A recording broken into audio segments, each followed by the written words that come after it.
அனைவருக்கும் வணக்கம். எம்ஜிஆரும் தேவரும் நிகழ்ச்சியின் 7வது பகுதிக்கு உங்களை அன்போடு வரவேற்கிறேன்.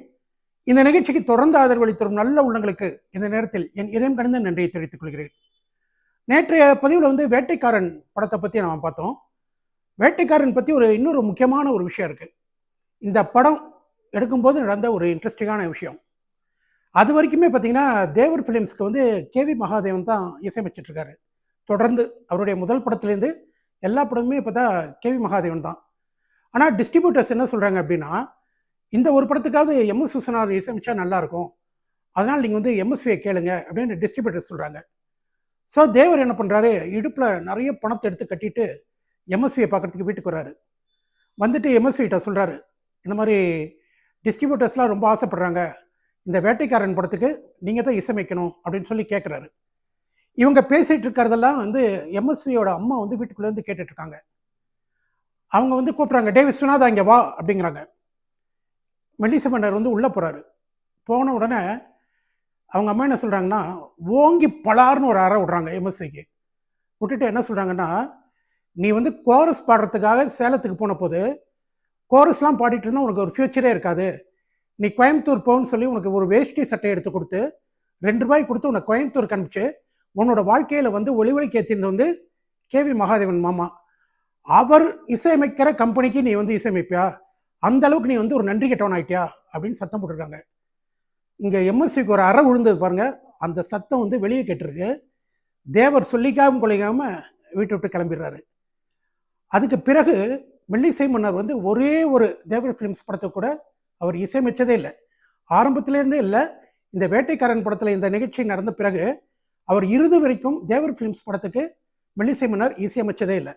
இந்த வேட்டைக்காரன் எப்படி ஒரு பாதிப்பை ஏற்படுத்தியிருக்கு அப்படின்னா, ஆனானப்பட்ட பெருந்தலைவர் காமராஜரே என்ன பண்ணியிருக்கா அப்படின்னா, 1967 தேர்தல் சமயத்தில் வேட்டைக்காரன் ஓட்டு கேட்டு வரான், உஷாரா இருங்க, அவனோட அழகில் மயங்கி ஓட்டு போட்டுறாதீங்க அப்படின்னு பெருந்தலைவர் காமராஜரே சொல்லியிருக்காரு.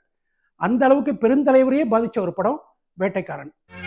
உன்னை அறிந்தால் நீ உன்னை அறிந்தால் உலகத்தில் தேவர் ஃபிலிம்ஸ் தயாரிப்பில் எம்ஜிஆர் நடித்த 8வதாக வெளிவந்த திரைப்படம் தொழிலாளி. இந்த படத்துக்கு கண்ணதாசன் பாடல்கள் எழுதலை. பாடல்களை ஆலங்குடி சோமு, மாயவநாதன், கேபி சுந்தரம் எழுதியிருப்பாங்க. தேவரோட கதைக்கு வசனம் எழுதியது அரூர்தாஸ், இசை கேவி மகாதேவன், டைரக்ஷன் எம்ஏ திருமுகம். ஆண்டவன் உலகத்தின் முதலாளி. தேவர் தன்னுடைய வாழ்க்கையை ஒரு இன்ஸ்பிரேஷனாக வச்சுட்டு இந்த தொழிலாளி படத்துக்கு கதை எழுதியிருப்பார். எம்ஜிஆர் இந்த படத்தில் ஒரு மூட்டை தூக்கும் தொழிலாளியாக வருவார். இரவு நேரங்களில் படித்து பாஸ் ஆகிட்டு ஒரு பஸ் கம்பெனியில் கண்டக்டராக வேலைக்கு சேருவார். அதுக்கப்புறம் படிப்படியாக செக்கிங் இன்ஸ்பெக்டர் ஆவார். அப்படி கடைசியில் அந்த பஸ் கம்பெனியில் மேனேஜர் ஆகிடுவார். இது மாதிரி இந்த கதை போகும். மக்கள் திலம் எம்ஜிஆரோடு கேஆர் விஜயா இணைந்து நடித்த முதல் திரைப்படம் இது. நடிகை ரத்னா அறிமுகமான திரைப்படம் இது.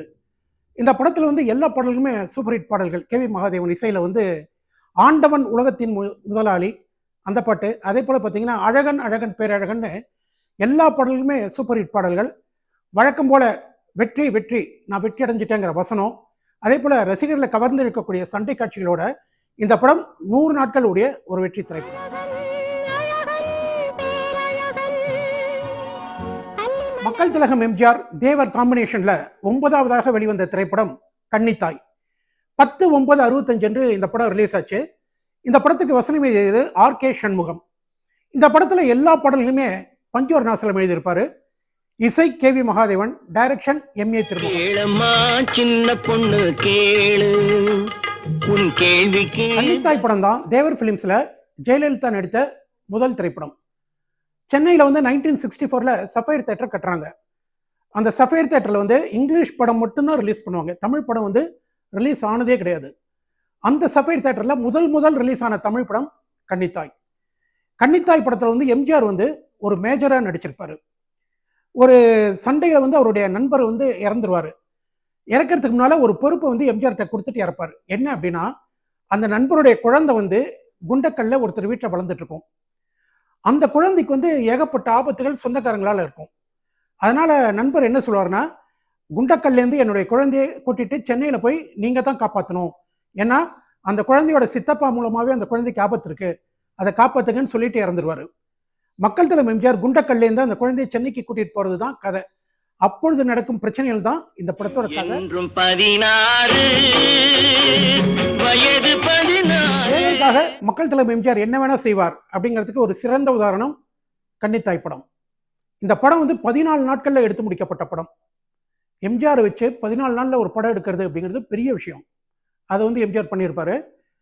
கேளம்மா சின்ன பொண்ணு கேளு, மானா பிறந்த காட்டுக்கராணியின் சூப்பர் ஹிட் பாடல்களோடு 75 நாட்கள் ஓடிய திரைப்படம். சென்னை சஃபயர்ல 6 வாரம் ஓடிய திரைப்படம்.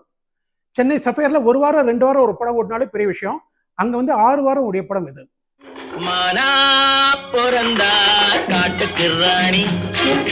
தேவர் பிலிம்ஸ் எம்ஜிஆர் காம்பினேஷன்ல வந்த அடுத்த படத்துல எம்ஜிஆர் இன்னொரு சாதனையை பண்ணியிருப்பார். அது என்ன அப்படிங்கிறத நாளைய பதிவில் பார்க்கலாம். நன்றி, வணக்கம்.